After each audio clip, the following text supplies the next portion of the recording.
Hello everyone, আসসালামু আলাইকুম। কী অবস্থা সবার? রমজান শেষে এটাই হচ্ছে ফার্স্ট ব্লগ।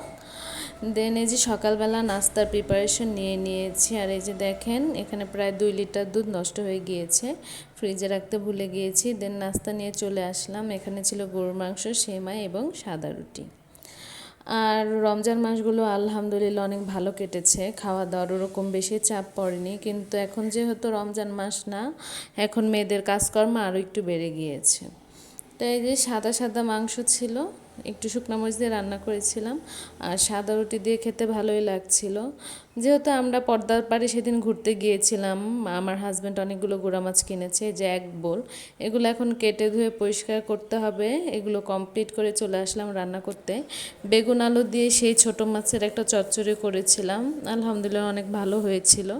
আর এখানে একটু দেশি মুরগি ছিল, সেটাই রান্না বসিয়ে দিয়েছি। তো আজকে গুঁড়া মাছ, দেশি মুরগির মাংস, আম ডাল এগুলোই রান্না করেছি। আর ঈদের পর থেকে অনেক গরম পড়েছে, গরমে কোনো খাবারই আসলে মজা লাগে না। আর পাশাপাশি রান্না বসিয়ে দিয়ে আমি আমার ড্রয়িং রুমটা সুন্দর করে গুছিয়ে নিয়েছি। ড্রয়িং রুমটা গুছানো কমপ্লিট করে, একদম মুছে পরিষ্কার করে, সব কিছু ক্লিন করে আমি আমার বেডরুমগুলো আমি সুন্দর করে ক্লিন করে নিয়েছি। এই যে বেসিনটা সুন্দর করে ধুয়ে নিয়েছি, দেন বেডরুম ক্লিন করেছি। আর রান্নাঘরটাও একদম রান্না শেষে পরিপাটি করে ফেলেছি। রান্না চুলায় বসায় দিয়ে অনেক কাজই করা যায় আসলে। এই রুমটাও কমপ্লিট করেছি। দেন ঘুমিয়েছি খাওয়া দাওয়া করে।